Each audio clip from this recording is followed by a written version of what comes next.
ये कहानी एक ऐसी लड़की की है जो कहीं भी और कभी भी गायब हो सकती है, और ये लड़की इस सुपर पावर से क्या क्या करती है ये हम जानेंगे आज की इस वीडियो में। तो दोस्तों आज हम एक्सप्लेन करने वाले हैं उस मूवी का नाम इनविजिबल सू है। और दोस्तों अगर आपको ये मूवी देखनी है तो कमेंट बॉक्स में आपको हमारे टेलीग्राम चैनल का लिंक मिल जाएगा, तो आप हमारी चैनल ज्वाइन करके ये मूवी देख सकते हो। कहानी की शुरुआत में हम सू को देखते हैं जो कि अपनी क्लास में अपने फेवरेट सुपर हीरो के सपने देख रही थी। जब उसे होश आया तो उसने देखा कि पूरी क्लास खाली हो चुकी है, तो वो भी अपना बैग उठाकर वहां से निकल जाती है। उसके पिता क्रिस उसे लेने आए थे और दोनों का प्लान था कि उसकी माँ को उनकी लैब में जाकर बर्थडे का सरप्राइज देंगे। सू चाहती थी कि वो अपनी माँ को सरप्राइज देकर उनका थोड़ा प्यार पा सके, क्योंकि अक्सर वो काम में व्यस्त रहती थी। उसके बाद सू और क्रिस लैब में जाकर सरप्राइज की तैयारी कर रहे थे। तभी कैंडल जलाते ही फायर अलार्म एक्टिवेट हो गया, जिसके बजते ही मारिया और उसकी टीम वहां पहुंच गए। सू और क्रिस को वहां देखकर मारिया को बहुत गुस्सा आया, क्योंकि उनकी वजह से वो एक बहुत इंपॉर्टेंट स्पीच को बीच में छोड़कर आई थी और वो उन दोनों के ऊपर चिल्लाने लगी। ये देखकर सू को बहुत गुस्सा आया, क्योंकि मारिया को उनके जज्बातों की बिल्कुल कद्र नहीं थी, और उसने गुस्से में केक को उठाकर फेंक दिया। केक सीधा जाकर एक मशीन को लगा, जिसके बाद लैब में हलचल मच गई। डर के मारे सू ने अनजाने में कोई भी बटन दबाना शुरू कर दिया, जिसकी वजह से लैब का टेम्परेचर बढ़ता गया। इसके बाद उसे एक रोबोटिक आवाज सुनाई दी, पर उसे कुछ समझ नहीं आया और वो रिएक्टर के पास पहुंची। पर तभी लैब में एक जोरदार धमाका हुआ। धमाके में सू को बहुत चोट तो नहीं आई, पर उसकी एक चोट के नीचे नीले रंग की रोशनी थी, पर उसने ये किसी को नहीं बताया। अगले दिन सुबह उठकर सू ने देखा कि उसका एक हाथ गायब है।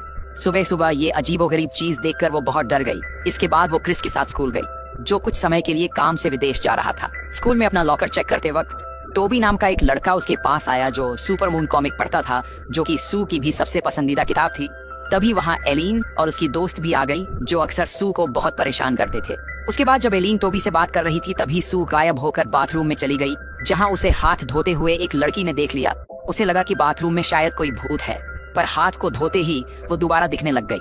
सू को कुछ समझ नहीं आ रहा था, इसलिए वो सीधा जाकर अपनी माँ से मिली। उसकी माँ को यह बात सुनकर बहुत हैरानी हुई और उसने सू के ऊपर कुछ टेस्ट करने की बात कही, लेकिन सू ने साफ इनकार कर दिया। पर उसे पता था कि उसकी माँ का एक्सपेरिमेंट लोगों की जिंदगी बदल सकता है। दरअसल ये उस धमाके के वक्त सू के खून में कुछ केमिकल मिल गया होगा, जिसकी वजह से उसे गायब होने की पावर मिल गई थी, जो गर्म चीजों को छूते ही एक्टिवेट हो जाती है और तब तक ही रहती थी जब तक सू किसी गर्म जगह पर होती है।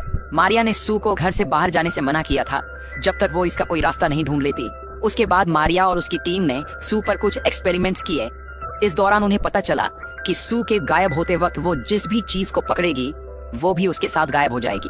ये देखकर मारिया बहुत डर गई, क्योंकि उसे डर था कि कोई उसकी बेटी की शक्तियों का इस्तेमाल किसी गलत काम के लिए ना कर ले, इसलिए उसने अपने एक्सपेरिमेंट को बंद करने का फैसला किया। सू इस बात से नाराज थी और वो वहाँ से चली गई। लैब से निकलने के बाद वो स्कूल की बेसमेंट में जाकर सो रही थी, जहाँ काया नाम की एक लड़की ने उसे जगाया। काया अपनी छोटी उम्र के बावजूद टेक्नोलॉजी की मास्टरमाइंड थी। इसके बाद वो दोनों पास के रेस्टोरेंट में खाना खाने गए, जहाँ सू ने काया को अपनी गायब होने की शक्ति के बारे में बताया। पर तभी एलीन वहाँ पहुँच गई और फिर से सू का मजाक उड़ाने लगी। पर इस बार सू ने खुद को गायब करके एलीन पर खाना फेंकना शुरू कर दिया, जिसे देखकर काया बहुत हैरान थी। दूसरी ओर रिसर्च फैसिलिटी के मालिक डॉक्टर ड्रिल ने मारिया की सुपर एक्सपेरिमेंट करते वक्त की वीडियो देख ली थी, और जैसे ही मारिया घर पहुंचकर सू को नींद से जगाने गई, तभी कुछ आदमियों ने घर पर आकर उसे किडनैप कर लिया। जैसे ही सू की आंख खुली, उसने अपने आप को गायब कर लिया ताकि कोई उसे देख न सके, और अपने पिता क्रिस को फोन करके मदद मांगने की कोशिश की, पर क्रिस ने फोन नहीं उठाया क्योंकि वो कहीं काम में बिजी था। इसके बाद वो टोबी से मिली और उसे सारी बात बताकर उससे मदद मांगी। अगले दिन वो सुबह वापस गाड़ी के पास गई ताकि वो मारिया की लैपटॉप की मदद से कुछ पता लगा सके, और तभी उसे एक कॉल आई जिसमें उसे चुपचाप गाड़ी की डिक्की में लेट जाने को कहा। सू और टोबी ने उसका ऑर्डर फॉलो किया और गाड़ी की डिक्की में लेट गए, जिसके बाद उन्हें डॉक्टर ड्रिल के आदमियों की आवाजें आने लगी। जब डिक्की खुली तो वहाँ उनकी दोस्त काया खड़ी थी, जिसने अपनी टेक्निकल जानकारी से डॉक्टर ड्रिल के आदमियों को हरा दिया था। लेकिन अभी भी सू को अपनी माँ को बचाना था, इसलिए उसने बिल्डिंग के अंदर जाने का फैसला किया। उसने टोबी और खुद को गायब किया और वो बिल्डिंग में घुसकर मारिया को ढूंढने लगे। उन्हें मारिया तो नहीं मिली, पर टोबी को जमीन पर पड़ा हुआ मारिया का फोन मिल गया। तभी डॉक्टर ड्रिल भी वहां पहुंच गया, पर वो दोनों सही समय पर वहां से भाग गए। वहां से निकलकर काया उन्हें अपनी आंटी लोर के घर ले गईं, जिन्होंने सू को अकेले में मिलने के लिए बुलाया।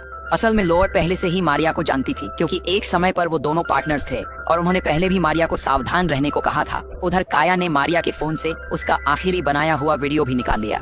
मारिया के बैग में उन्हें अल्फ्रेड भी मिल गया, जो असल में मारिया का एआई असिस्टेंट था। अल्फ्रेड के जरिए उन्हें पता चला कि वो केमिकल सू के अलावा किसी और के खून से रिएक्ट नहीं करेगा, और मारिया ने इसका एंटीडोट ढूंढने की बहुत कोशिश की, लेकिन उसमें वो नाकामयाब रही। अगले दिन सू को काया ने एक नया सूट दिया जिससे वो अपनी शक्तियों को काबू कर सकती थी। खाना खाते वक्त सू को उसकी माँ का फोन आया जो किसी तरह किडनैपर्स से बच निकली थी और उसे 1 घंटे बाद पुरानी मार्केट पहुंचने को कहा। मार्केट पहुंचकर तीनों दोस्तों ने देखा कि डॉक्टर ड्रिल के आदमी भी वहां पर भी थे। उन्हें देखते ही वो बाइक उठाकर भाग गए, पर उन्हें ये नहीं पता था कि मारिया की पार्टनर लेनिया उन्हें अपनी गाड़ी से फॉलो कर रही थी। वहां से निकलकर उन्होंने अल्फ्रेड की मदद से मारिया की आखिरी लोकेशन निकाली और उसे फॉलो करते हुए खाली फैक्ट्री में पहुंच गए। टोबी को उनका प्लान बिल्कुल समझ नहीं आ रहा था, इसीलिए उसने उन्हें रोकने की कोशिश भी की, पर वो नहीं मानते। सू इस बात पर बहुत गुस्सा हो गई और उसे बुरा भला कहने लगी।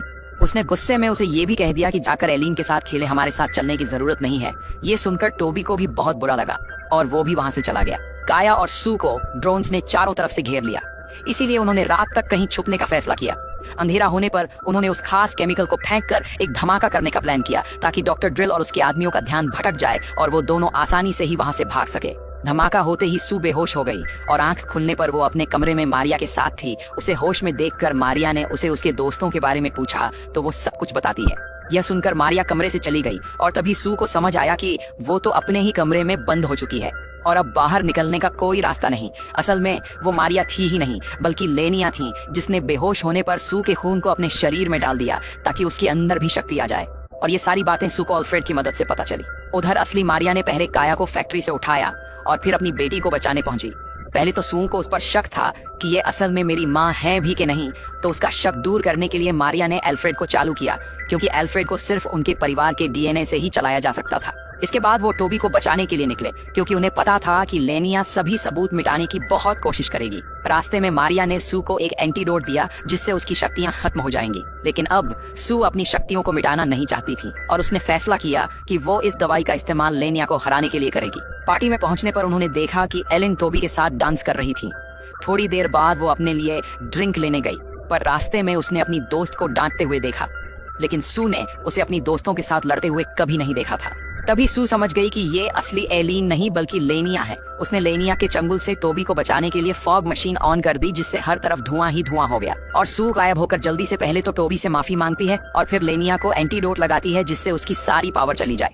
इसके बाद तीनों लेनिया को बेहोशी की हालत में ही छत पर ले गए जहां लोर पहले से ही मौजूद थी। असल में सारे प्लान के पीछे लोर ही थी और वो ही सू के खून से वो शक्तियां अपने लिए पाना चाहती थी और लेनिया भी उसी के लिए काम किया करती थी।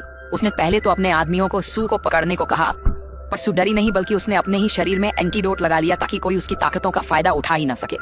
उधर काया ने एक डिवाइस को लॉर की व्हीलचेयर पर लगा दिया था, जिसके बाद वो गोल गोल घूमने लगी। इसी तरह इन तीनों दोस्तों ने मिलकर उन्हें हरा दिया और तभी अचानक सू फिर से बेहोश हो गई।